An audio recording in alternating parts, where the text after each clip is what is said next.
கடிகாரம் 5 மணிக்கு Tang Tang என ஒரே விதத்தில் விட்டு விட்டு தொடர்ந்து ஐந்து முறை ஒலித்தது. அதற்கு 6 செகண்ட்கள் எடுத்தது.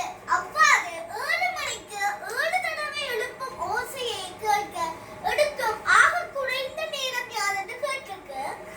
இதுல 5 மணி என்றா அதுல 1 கழிச்சு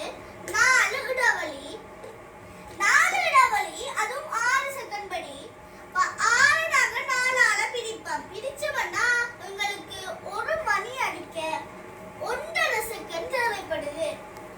7 மணிக்கு 7 தடவை அடிக்க போகுது. அப்ப நாங்க 1.5 7ஆல பெருக்குவோம்.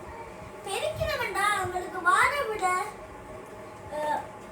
7 மணிக்கு 7ண்டா அதுல 1 கழிப்போம். வளமையிலேயே 1 6 இடைவெளி இருக்கும். அப்ப நாங்க 7ஆல பெருக்க கூடாது, 6ஆல பெருக்குவோம். அப்ப பெருக்கலடியால 1.5 பெருக்கினோம்னா உங்களுக்கு 9 விடையா கிடைக்குது. இப்ப உங்களுக்கு